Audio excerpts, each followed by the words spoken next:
Ebikolwa by'abatume Essuula 7. Awo Ssaabakabona n'abuuza Siteefano nti, ebyo bwe biri bwe bityo? Siteefano n'agamba nti, abasajja abooluganda ne bassebo, muwulire. Katonda ow'ekitiibwa yalabikira jjajjaffe Abulahamu ng'ali e Mesopotamiya, nga tannabeera mu Kalani, n'amugamba nti, va mu nsi yammwe ne mu bantu bo ogende mu nsi gye ndikulaga. Awo n'aleka ensi y'Abakaludaaya n'abeera mu Kalani. Kitaawe bwe yamala okufa, Katonda n'aggyawo Abulahamu n'amuleeta mu nsi eno mwe muli kati. N'atagimuwaamu ttaka, wadde akatundu akaweza ekigere ekimu, kyokka n'amusuubiza okugimuwa ebeeyiye ne bazzukulu be abaliddawo, so nga ye talina mwana. Katonda yagamba Abulahamu nti, ab'ezzadde lye balibeera mu nsi ey'eggwanga eddala eriribafuga obuddu, balibayisa bubi okumala ebbanga lya myaka 400, naye nze ndisala omusango ne gusinga eggwanga eriribafuula abaddu, era oluvannyuma balivaayo ne bansinziza mu kifo kino. Awo n'akola endagaano eyakakasibwa n'okukomola. Bw'atyo Abulahamu bwe yazaala Isaaka n'amukomola ku lunaku olw'omunaana. Isaaka n'azaala Yakobo, Yakobo n'azaala bajjajjaffe abakulu 12, era bonna baakomolebwa. Bajjajjaffe abakulu baakwatirwa Yosefu obuggya ne bamutunda mu Misiri. Kyokka Katonda yali naye, n'amuwonya mu kubonaabona kwe kwonna, n'amuwa amagezi n'okuganja eri Falaawo kabaka w'e Misiri, eyamufuula omufuzi mu Misiri ne mu lubiri lwe lwonna.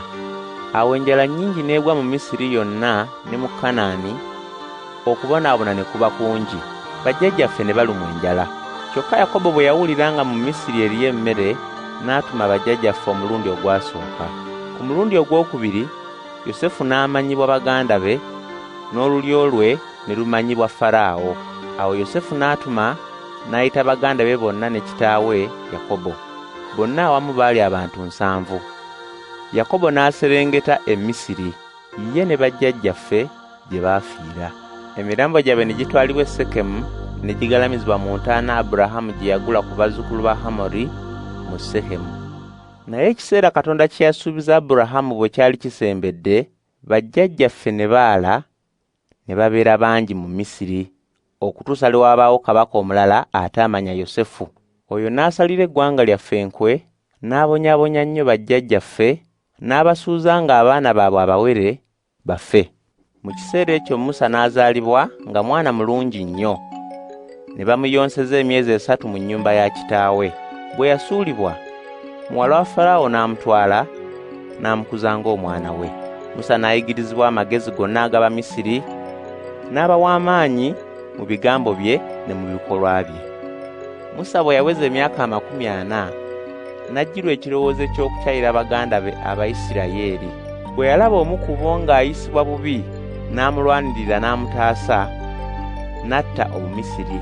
Ye yalowooza nti baganda be bategedde nga Katonda agenda kuyita mu ye okubanunula, kyokka bo tebaakitegeera. Olunaku olwaddirira n'asanga Abayisirayiri 2 nga balwana, n'agezaako kubatabaganya ng'agamba nti, basajja mmwe muli baaluganda, lwaki mulwanagana?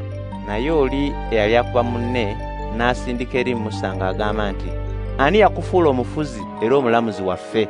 Oyagala kunzita nga bwe watta Omumisiri jjo? Musa bwe yawulira ebyo n'adduka n'awaŋŋangukira mu nsi y'e Midiyaani, n'azaalirayo abaana ab'obulenzi 2. Bwe waayitawo emyaka 40, malayika wa Mukama n'alabikira Musa mu nnimi ez'omuliro ogwali gwakira mu kisaka mu ddungu okumpi n'olusozi Sinaayi. Musa bwe yakiraba ne yeewuunya ky'alabye. Bwe yali ng'asembera okwetegereza, eddoboozi lya Mukama ne limugamba nti, nze Katonda wa bajjajjaabo, Katonda wa Abulahamu, era owa Isaaka, era owa Yakobo. Musa n'akankana n'atya okutunuulira nate. Mukama n'amugamba nti, ggyamu engatto mu bigere byo, kubanga ekifo ky'oyimiriddemu kitukuvu. Ntunudde ne ndaba abantu bange abali mu Misiri bwe babonyaabonyezebwa. Mpulidde okusinda kwabwe, ne nzika okubawonya. Kale jangu nkutume e Misiri. Musa oyo gwe baagaana nga bagamba nti, ani yakufuula omufuzi era omulamuzi waffe? Katonda gwe yatuma ng'ayita mu malayika eyamulabikira mu kisaka, aba omufuzi era omununuzi. Ye yabakulembera ng'akola ebyamagero n'ebyewuunyo mu nsi y'e Misiri ne mu nnyanja emmyufu ne mu ddungu emyaka 40.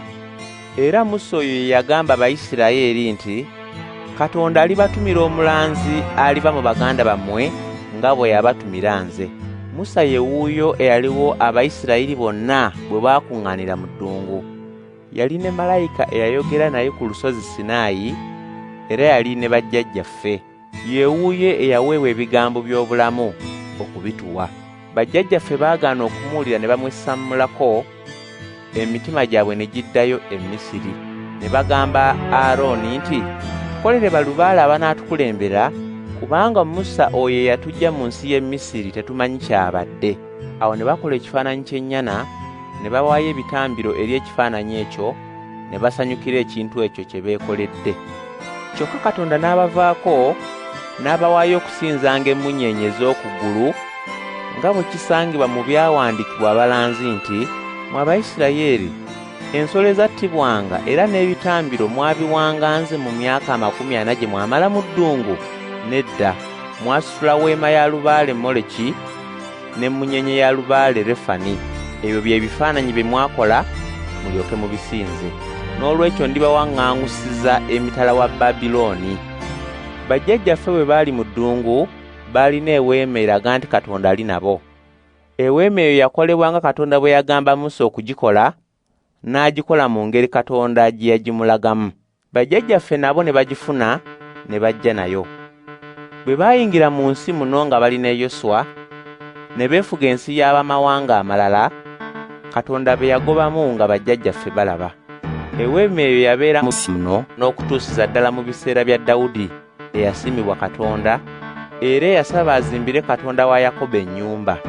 Wabula Solomooni ye yagimuzimbira. Kyokka Katonda atenkanika tasula mu nnyumba zizimbibwa bantu, ng'omulanzi bw'agamba nti Mukama Katonda agamba nti, eggulu y'entebe yange, n'ensi kwenzisa ebigere byange. Mulinzimbira nnyumba ki, oba kifo ki mwe ndiwummulira? Si nze nakola ebyo byonna?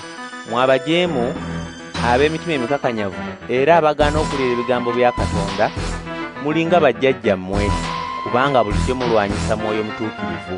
Mulanzi ki bajjajjammwe bwe bataayigganya?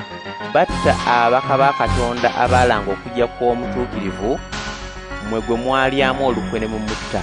Mwabaafuna amateeka nga bwe gaalangirirwa bamalayika, mwagaana okugakwata. Bwe baawulira ebyo ne bajjula obusungu ne bamulumira obujiji. Naye Siteefano ng'ajjudde Mwoyo Mutuukirivu n'atunuulira eggulu, n'alaba ekitiibwa kya Katonda, ne Yesu ng'ayimiridde okuliraana Katonda ku mukono gwe ogwa ddyo. Siteefano n'agamba nti, laba, ndaba eggulu nga libikkuse, n'Omwana w'Omuntu ng'ayimiridde okuliraana Katonda ku mukono gwe ogwa ddyo. Naye bo ne baleekaana n'eddoboozi ery'omwanguka nga baggadde amatu gaabwe, ne bamufubutukira bonna wamu, ne bamufulumya ebweru w'ekibuga, ne bamukuba amayinja. Abo abamukuba amayinja, engoye zaabwe ne baziteresa omuvubuka erinnya lye Sawulo azikuume. Bwe baali bamukuba, ye n'akoowoola ng'agamba nti, Mukama wange Yesu, twala omwoyo gwange. N'afukamira, n'akoowoola n'eddoboozi ery'omwanguka nti, Ayi Mukama, basonyiwe ekibi kino. Bwe yamala okwogera ebyo, n'afa.